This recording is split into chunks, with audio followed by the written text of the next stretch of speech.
Boa tarde, pessoal. Tudo bem? Eu sou o Hélio. Aqui nós temos a nutricionista Brenda, Marcela, Graciele, que fazem parte de toda a equipe de nutrição da Santa Casa, certo? Nós viemos aqui para falar um pouco em relação ao Covid e nutrição, certo? Agora eu passo a vez para a Brenda, para ela começar e seguir a palestra. Boa tarde. Meu nome é Brenda, sou uma das nutricionistas aqui da Santa Casa, né? E hoje a gente vai falar um pouquinho sobre a nutrição versus o Covid, tá? A nutrição, hoje, ela engloba 3 principais aspectos, tá? Ela atua diretamente na prevenção, na intervenção, né, através da terapia nutricional, e na reabilitação do paciente no pós-Covid, certo? A alimentação saudável, a gente frisa muito a importância de ter, né, aderir a uma alimentação saudável como parte, assim, principalmente para fortalecer o sistema imunológico, consequentemente, combater as infecções. Alimentação equilibrada, mas a boa hidratação, ela vai ajudar, né, no fortalecimento dessa imunidade e a melhores chances do organismo lutar, né, e se proteger contra o vírus, o Covid-19. A nutrição saudável, atualmente, ela é prioridade, né, tanto para as pessoas que estão em quarentena, quanto para aqueles que já foram infectados pelo Covid. Tá? E para a gente tentar ter uma alimentação saudável, a gente encontra a regrinha de ouro do Guia Alimentar, né, para a população brasileira, que a gente até cita o site, né, para quem quiser entrar e ver como tentar, né, fazer uma alimentação, manter uma boa alimentação. E ele frisa bastante assim, a questão de preferir os alimentos in natura, né, ou os que passaram minimamente por processos, e preparações culinárias do que alimentos ultraprocessados, industrializados em geral, né? Aí assim a gente tenta manter um bom estado nutricional. O bom estado nutricional, a partir do momento que a gente tem esse bom estado nutricional, a gente tem a melhora da imunidade, e para aquelas pessoas que são portadoras de doenças crônicas, hipertensão arterial, diabetes, a doença renal crônica e a obesidade, se você tem um bom estado nutricional, também vai ajudar no controle dessas doenças e, consequentemente, quem contrair o vírus, né, vai diminuir o risco de hospitalização e, caso venha a ser hospitalizado, vai diminuir o tempo da internação e, consequentemente, a diminuição da mortalidade, né? A gente vê, às vezes, famílias grandes, né, que várias pessoas contraem um Covid. Algumas não acontece nada, são sintomas leves, algumas outras já precisa de uma internação. Então, o que a gente às vezes consegue entender é que essas pessoas que tiveram apenas sintomas leves, muitas das vezes elas estão com uma boa imunidade, elas estão com um bom estado nutricional, por isso não se agravou tanto. E para a gente manter o peso saudável, a gente tem o IMC, né, que é fácil, né, da gente saber se a gente está no nosso peso ideal, né, o peso saudável, que a gente pega o nosso peso e divide pela nossa altura ao quadrado, né? Se a gente tiver classificado entre 18,5 e 24,9, a gente é classificado como eutrófico, então está dentro do normal. E em idosos a gente muda um pouquinho esse parâmetro de 22 a 27. Certo? O paciente com risco nutricional, se você tem uma boa alimentação, né, juntamente com a droga, né, a medicação, vai favorecer o melhor prognóstico, né, e a recuperação desses pacientes que tiveram o Covid. E a gente vê muito também a questão da quarentena, né? As pessoas se viram obrigadas a ficar em casa, a trabalhar home office, né? E com isso aumenta tédio, aumenta o estresse, ansiedade, né? Sedentarismo, e as pessoas às vezes buscam aumentar ali a ingestão de alimentos calóricos, né? Então, assim, caso a pessoa contraia, né, o vírus, se você tem essa boa alimentação, vai ajudar, né? Então, acho que é basicamente isso, né? A gente frisa bastante, né? Eu até anotei aqui a questão da melhora, né, do controle da alimentação, né? Que melhora o fortalecimento da imunidade, melhores chances do organismo lutar, né? E se proteger contra o vírus, né? Agora a Marcela vai falar sobre o paciente já internado. Boa tarde a todos. É um imenso prazer, né, a oportunidade de estarmos aqui, toda a equipe de nutrição, pelo convite de estarmos apresentando, né, explicando um pouquinho a importância, né, a alimentação versus o Covid-19. Então, com relação aos pacientes internados, né, pacientes que a gente considera na teoria, na literatura, eles explicam pacientes não críticos, né, pacientes que estão nas enfermarias, nas unidades de internação. Então, assim, qual que é a importância, né, dessa avaliação, dessa investigação nutricional? Primeiramente, a terapia nutricional no doente hospitalizado com Covid. Para os doentes internados com Covid, normalmente, como eu disse, pacientes não críticos, né?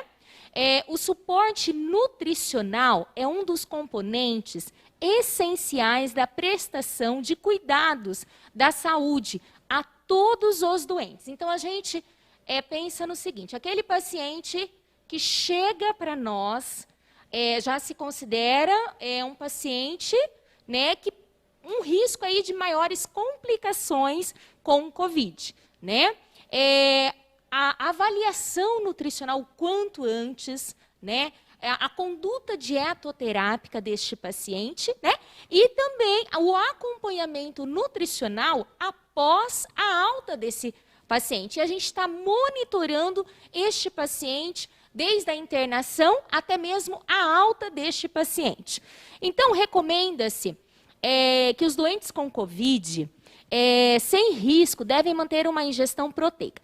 Então, assim, em relação, muito se falam da ingestão proteica, a importância dos macro e dos micronutrientes. Os macronutrientes considera-se carboidrato, proteína e lipídio. Fala-se muito na literatura, e a gente considera muito isso na prática, que cada paciente, uma média, uma estimativa aí de 1,5 gramas de proteína por peso, tá? É considerado uma média aí num total aproximado, um paciente de 60 quilos, né? Uma média de consumir 90 gramas, né, de 1,5, uma dieta hiperproteica, né, consideravelmente, né, 90 gramas por dia de proteína. Em relação aos pacientes, em relação às calorias, considera de 25 a 30 calorias por quilo de peso, ou seja, uma dieta basicamente aproximada de a partir de 1.800 calorias por dia.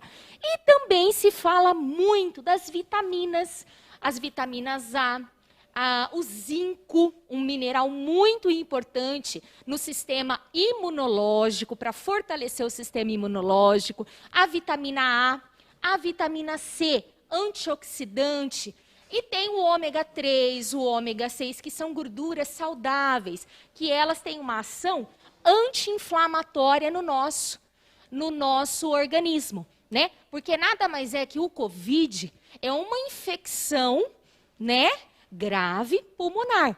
Então, quanto mais a gente fortalecer o nosso sistema imunológico em relação às vitaminas, antioxidantes, vitamina C, vitamina A, vitaminas do complexo B, e onde que eu encontro essas vitaminas? Eu encontro através dos alimentos, das castanhas, né, castanha, nozes, amêndoas, consumindo na quantidade com moderação, né?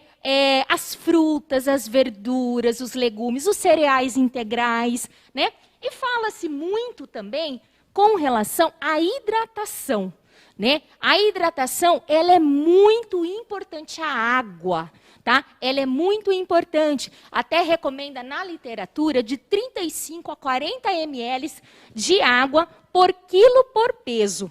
Tá? E também fala-se muito, porque assim, vamos pensar aquele paciente, né, através do nosso intestino, onde ocorre a absorção, né, de todos os nutrientes que nós nos alimentamos. Né? Então, fala-se muito em relação aos probióticos e os prebióticos, tá? Que são muito saudáveis e importantes para ajudar a flora intestinal, tá? A refazer, porque tomando muitas medicações, tomando antibióticos por um período longo, então a nossa flora intestinal, ela acaba muitas vezes comprometendo, né, a função, né, saudável. Tá? Então, por isso a importância, né? Bom, então aqui, nesse esqueminha que nós montamos, é um resuminho, desde quando o paciente, né, chega aqui no hospital para uma internação na enfermaria. Então, lembrando, o paciente COVID na enfermaria é um paciente considerado, a princípio, não crítico. Então, tá, primeira coisa, ele chega devemos identificar o risco nutricional desse paciente. Mas quando que nós devemos identificar o risco nutricional? Durante as primeiras 48 horas, desde a admissão hospitalar deste paciente. Tá? O que eu considero, né, para uma avaliação nutricional, para uma terapia nutricional? Eu devo considerar este paciente para uma terapia, um acompanhamento, aquele paciente que ele não consegue ingerir menor que 60% das suas necessidades calóricas e nutricionais. O que significa isso? Então, assim, o paciente, ele muitas vezes fica falta de apetite, inapetente, né? A questão do olfato, a perda do olfato, do paladar, automaticamente este paciente, ele não consegue se alimentar adequadamente ou suficiente para manter o sistema imunológico, manter a questão do ganho de massa magra, manter um peso saudável. Então, ele já chega com uma dificuldade, muitas vezes, respiratória, né, onde gasta-se muito catabolismo, a perda de massa magra está muito avançada.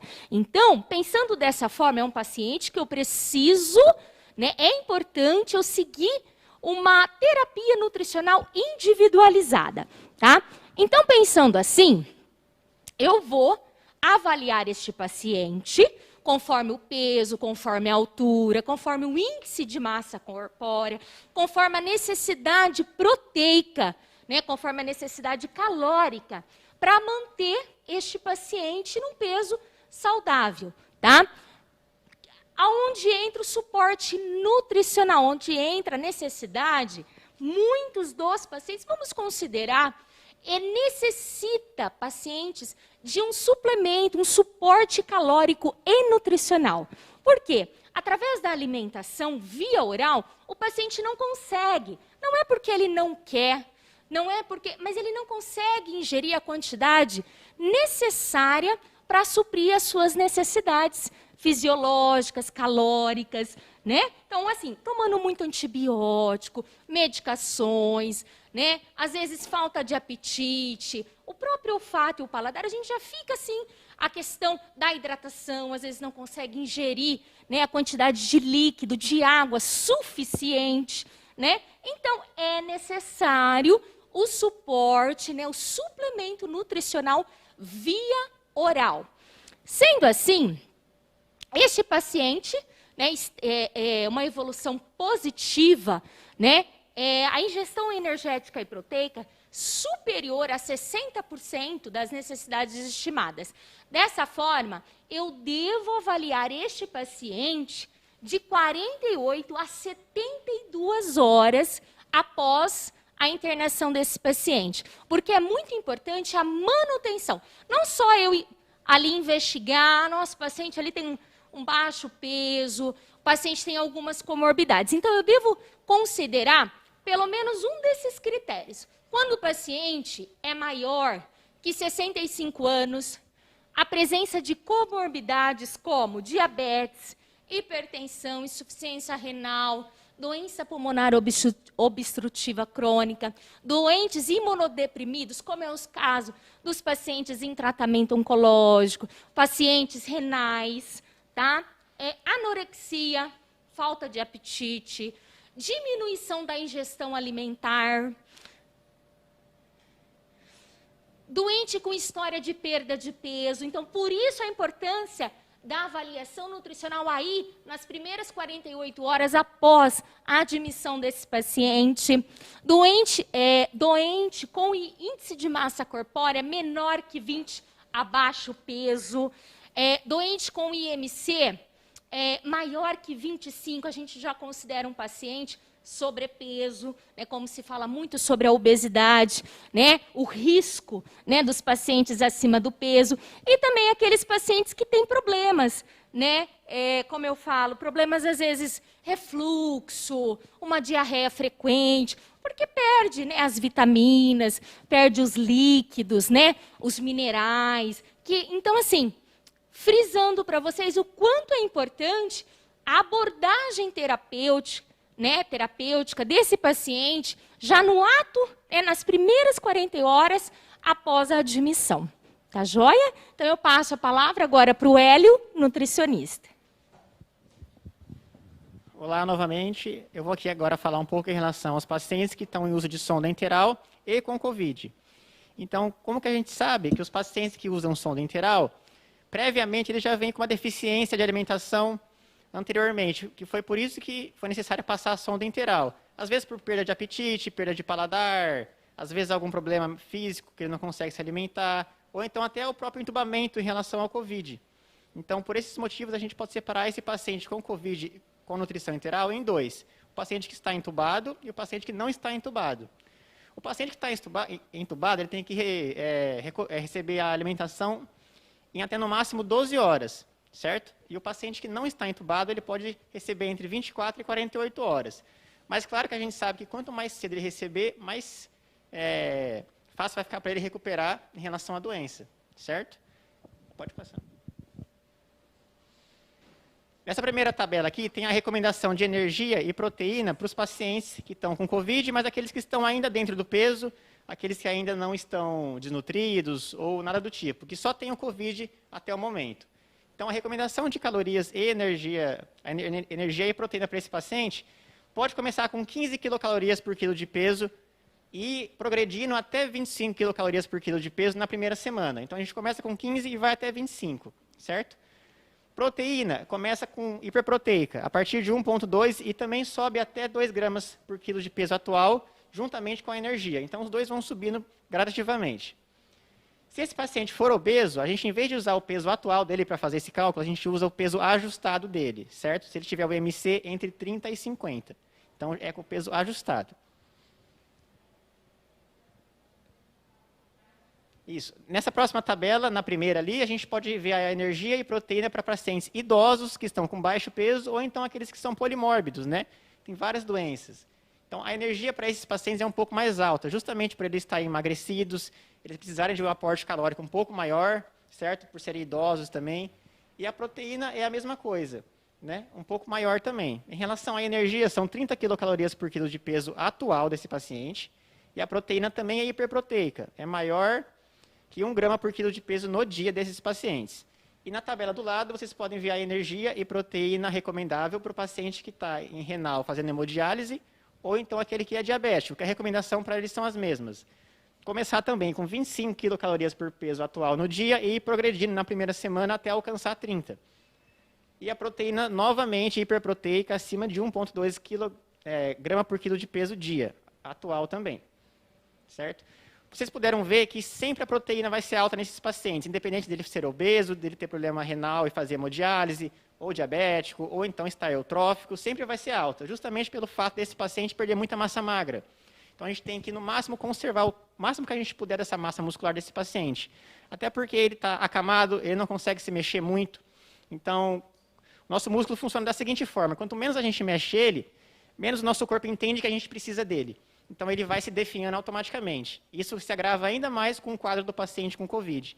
Então, a gente tem que sempre estar com uma dieta hiperproteica para a gente conseguir manter essa massa muscular o máximo que a gente conseguir. E agora, passando para o próximo slide. Pode voltar. Em relação à progressão da dieta, né, vocês viram que tem alguns que começaram com 15, foram até com 25, tem outros que começaram com 25 quilocalorias e foram até 30. Então, essa progressão dessa dieta nessa primeira semana só pode ser feita se algumas coisas estiverem em ordem. Primeiramente, é se esse paciente estiver estável hemodinamicamente, certo? A segunda coisa que tem que estar em ordem também é a tolerância gastrointestinal desse paciente. Então, ele não pode estar com hemorragia no estômago, ele não pode estar com náuseas, vômitos, distensão abdominal, nada disso. E também a terceira coisa, uma das mais importantes, na verdade, é o monitoramento do potássio, do fósforo e do magnésio, justamente pela síndrome de realimentação. Porque se esse paciente estiver com baixo potássio, fósforo e magnésio, ele pode causar problemas cardíacos, problemas neurológicos, e pode até acontecer coisa pior. Certo? Então, para progredir a dieta, tem que estar essas coisas em ordem. E em relação à posição pronada, né, muitos pacientes às vezes ficam com a posição pronada. Como que tem que ser essa pronação desse paciente? Mesmo ele pronado, ele tem que continuar recebendo a dieta. Só que funciona da seguinte forma. 2 horas antes da dieta, da posição pronada, tem que pausar essa dieta, ligar a sonda em sifonagem por 2 horas. Aí você vai lá, prona o paciente. Depois que você pronou, você espera mais 1 hora. Passou essa 1 hora, aí sim você pode retornar a dieta desse paciente, mas ele tem que continuar tomando. Só tem que fazer essas pausas. Certo? E agora eu vou dar a palavra agora, então, para a nutricionista Graciele. Ela vai explicar um pouco em relação ao pós-alta do Covid. Boa tarde, pessoal. Como o Hélio disse, eu irei falar um pouco sobre a terapia nutricional na reabilitação pós-Covid. Então, o longo período de restrição ao leite, combinado com baixo consumo alimentar, irá promover uma desnutrição do paciente. Então, durante a fase de internação hospitalar e na reabilitação em casa, a alimentação irá influenciar na reabilitação e na recuperação desse paciente. Pacientes em recuperação com Covid, eles precisam aumentar a energia e a proteína para recuperar a massa muscular perdida e também nos casos de úlcera por pressão, para melhorar o processo de cicatrização. No entanto, todos os alimentos, os grupos alimentares são importantes e tem que ser feito, fazer parte da dieta desse paciente. É comum a gente observar também o aumento dos níveis de açúcar no sangue. A hiperglicemia ela está associada à inadequação da alimentação de fibras, proteínas e micronutrientes. Então, uma alimentação equilibrada irá restabelecer esse controle glicêmico. Agora, tem umas alterações clínicas que são muito comuns em paciente após a COVID, que impacta no estado nutricional dos pacientes. Então, a ansiedade e o distúrbio do sono, que é algo que está sendo muito aumentado durante a pandemia, né? E também nos pacientes. Então, a gente tem que estimular alimentos ricos em triptofano, porque vai melhorar a síntese de serotonina e melatonina desses pacientes, melhorando assim o humor, a ansiedade e o sono deles. A estomatite, que é muito comum, então a gente tem que mudar a consistência da dieta, evitar alimentos mais duros, né? Secos, não ofertar líquidos tão abrasivos, né, também, para não prejudicar mais ainda essas lesões. Tem as alterações no peso corporal, né? A obesidade, ela é um fator de risco para a COVID-19, então é necessário uma atenção precoce para esses pacientes e também a perda da massa muscular pelo tempo de internação, né? Então, a gente tem que aumentar a densidade energética, se for a perda de peso, fracionar essa dieta, né, mais vezes, e conscientizar sobre a alimentação mais saudável. Alteração no paladar, como a Marcela já havia dito. Então, estimular sempre a hidratação para melhorar a secreção nasais, estimular a ingestão de alimentos com densidades calóricas elevadas, né, e alimentos mais prazerosos. Aumentar o fracionamento da dieta para que esse paciente sempre tenha o estímulo de se alimentar, né? A disfagia pós-intubação orotraqueal. Então, é comum, ao período muito de intubação, o longo período, o paciente apresentar lesões. Então, junto com o fonoaudiólogo, a gente tem que mudar a consistência da dieta desse paciente. Em caso de disfagia líquidos, a gente pode utilizar os espessantes. E disfagia sólidos e estimular líquidos junto com as refeições. E o cansaço respiratório. Então, a gente tem que adaptar essa dieta para branda, para pastosa e até mesmo líquida, para ficar mais fácil, porque a mastigação exige um esforço do paciente. Aumentar também o fracionamento da dieta e, caso precisar, usar um suplemento nutricional para esse paciente. E prescrever uns chazinhos para ajudar na congestão nasal. A gente gostaria também de agradecer pelo convite do Dr. Fábio Bombarda, por essa oportunidade de dar uma palestra para vocês e participar desse simpósio. E, no momento, a gente encerra a nossa apresentação. Espero que a gente tenha ajudado vocês, algumas dúvidas, e ficamos à disposição.